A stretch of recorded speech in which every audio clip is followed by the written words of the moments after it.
The Silver Rank, the darkest, scariest, most fear-inducing place in all of Counter-Strike Global Offensive. My name is Brayden, and welcome to Valve Guides.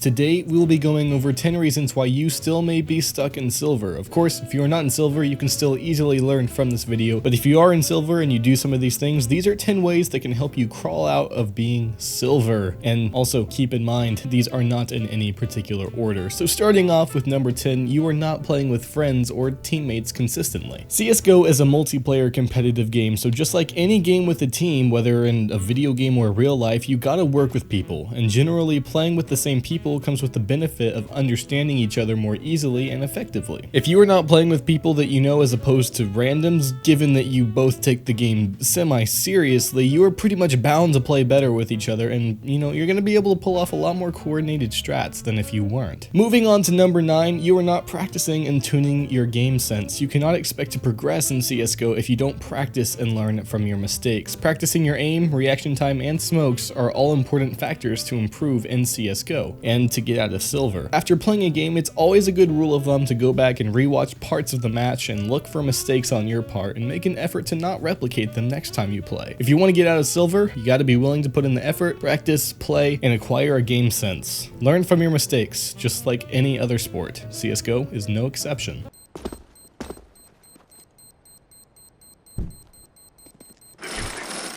At number 8, you're just playing for the heck of it. If you truly want to get out of the depths and horrors of Silver, you can't just play the game for the heck of it, unless you have a good amount of experience playing FPS games and already have good aim and such on PC. You have to play with a mindset to win and, persevere through the hard times. You have to put in the time. So if you're just hopping in a competitive match once or twice a week because you felt like it in that moment and you didn't warm up or anything, you may very well be stuck in Silver forever. It could just be as simple as warming up before a match and waiting on some friends to coordinate with. Just being a little more patient can go a long way. Which leads us to number 7. At number 7, you are lone wolfing it. You cannot win a game by yourself unless you're smurfing, which defeats the whole purpose of this video. If you are at the level of a Silver and you are being matched with people around your same skill level, you cannot win a game all by yourself. Not like Call of Duty. You gotta at least work with your team loosely, and as a CT, you can't 1v5 every round and vice versa. If you want to actually become better and level up as your rank in CSGO, you cannot rely on solely yourself to carry yourself out of Silver. It ain't gonna happen, or at least not anytime soon. And at number 6, you don't have a mic, or you're just not using it well. Just like I have said over and over again, in CSGO you have to coordinate with your team and communicate. If you don't have a microphone, or you have a really bad one that's gonna break your teammates' ears,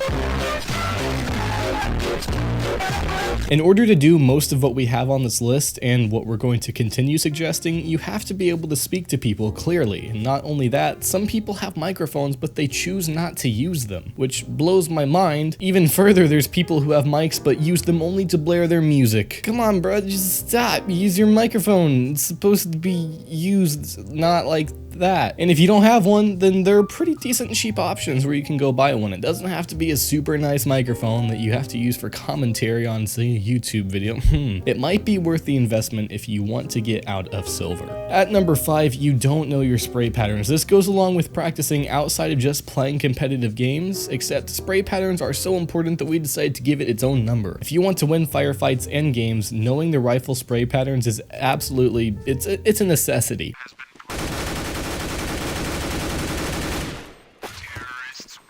Practicing spray transfers and accuracy is beyond important in CSGO. If you're really new to the game, spraying in CSGO is very different than most other games that you may have ever played in the past. So get used to the new gun feel and practice with it. It will pay off dramatically. And at number 4, you're not buying with your team. Learning when and when not to buy and even what to buy is an essential aspect of playing CSGO well. It is important to coordinate when to full buy with your team, and if you're the only one with enough money to buy while the rest of your team suffers, it may not be the best idea to full buy alone while the rest of your team ecos, but rather get your teammates some nicer pistols so that they can get enough money to full buy with you next round. Planning out your team's economy can cost you the game or win it for you. Number 3, you're playing on a bad setup. Okay, I'm not gonna sit here and tell you that you cannot possibly play well on a crappy PC or that having a beastly PC will make you a CSGO god, but speaking from experience, I used to play CSGO on a Mac for several months, and that's not even the worst. I played with a Magic basic mouse. I'm sorry, please don't execute me. Then I built a gaming PC. I bought a 144Hz monitor, I got a decent mouse and a keyboard, and I can say that it really made CSGO easier to play and allowed me to be more precise. The difference between playing on 60 to 80 FPS to consistently over 300 FPS makes a world of a difference. So if you're willing to put in the money into building a better machine, do it. And obviously, game performance is not the only benefit that comes with building a beastly PC. PC Master Race, boys! Coming in at number 2, you don't know the maps. Don't be the I only play Dust 2 kind of person. Learn a few maps at least. Of course, you don't have to play all of them, and you're gonna have to play several of them a lot in order to learn them, but don't just play one map. Study the maps, learn the callouts, learn wall bangs, learn everything you can about the maps that you play. Practice them with your friends, gain all the knowledge you can. Knowing the map like the back of your hand will aid your game sense and your ability to analyze situations and win the match. In our number 1 spot, you are not utilizing grenades. Okay, this might seem like a small thing that you just have to get used to, but I know that when I first started playing CS, I neglected to learn how to use grenades properly, and as a result, I did have to play catch up after I'd already progressed past silver, and it was not fun. Learning to use nades properly early while you're still in silver is super important. You can research pop flashes, smokes, and frags in order to get the upper hand when taking and defending sites. Do not neglect grenades like I did. You don't want to end up like me, boys, right? Don't smoke.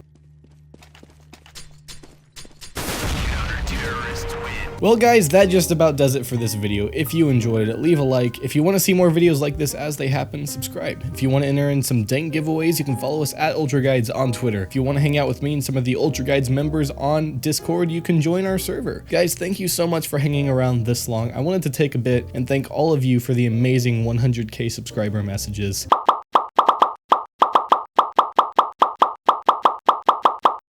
If you didn't know, we recently hit 100,000 subscribers and got verified on YouTube, and it really meant a lot, and it was just amazing to receive all the support that we did. I truly do appreciate it, so thank you guys so much. Stay amazing, as always. I will see you in the next one.